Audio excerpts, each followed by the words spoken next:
I, Kataha Janet Museveni, When members of the 9th Parliament were sworn in May, analysts, the civil society, and the general public raised many questions, wondering whether the new MPs would be any different from their predecessors in the 8th Parliament, who were largely seen as rubber stamps of the executive. But 7 months down the road, this august house, which has many youthful MPs, has displayed an unprecedented unit in rejecting bad laws and fighting corruption. If the ruling NRM party thought it would always have its way due to numeric strength in parliament like it was in the past, they could be wrong. So far, the MPs have shown bipartisanship on issues they think are of huge public concern. And the analysts say if the MPs maintain this momentum, corruption in government could considerably reduce in the next 4 years.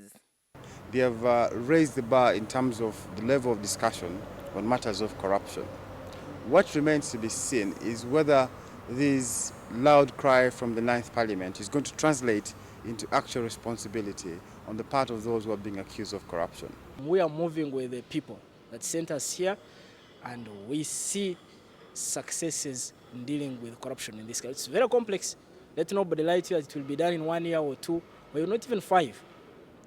But at least we can deal with it. If we begin this journey, we are certain that if we keep on track, probably maybe in 5, 10, 15 years, we may have very, very minimum corruption levels in this country. MPs at the forefront of this effort say their work has been made easy by the speaker, who they describe as impartial. Rebecca Kadaga Alitwala, who was elected in May with a landslide, became the first woman Speaker of Parliament in Uganda's history. The Kamulumani MP has met challenges in her work, but earned credibility from the public because of the way she has steered Parliament so far. According to MPs and analysts, Kadaga, who is the second vice chairperson of the NRM party, has put national interest above those of the party. So I think Kadaga's leadership in that house is the difference. She has been independent, she's been pushing the right buttons, and I think that is the reason the 9th Parliament has so far performed very well. The Right Honorable Rebecca Kadaga is a very upright person. She's technically well grounded, and she's one person you'll not try to push here and there.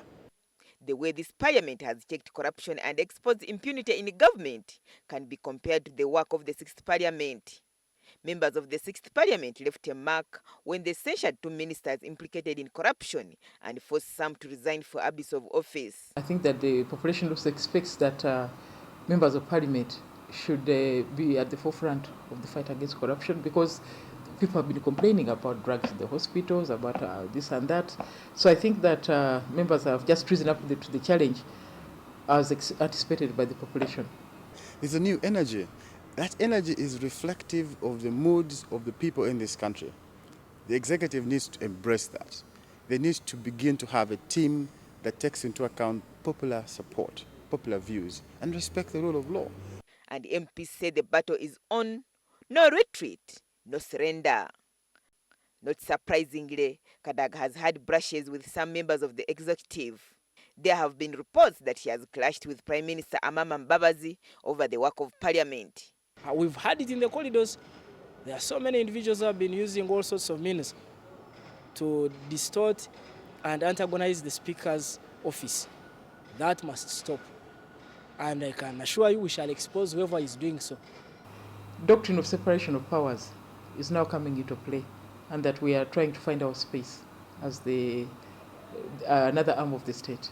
I think Kadaga has read the times. Kadaga knows what is right for this country. They need to join her in the fight against corruption, but also in a move to reform the NRM party. If the party is supposed to survive in the next 7 years, the next 10 years, they need to embrace new ideas.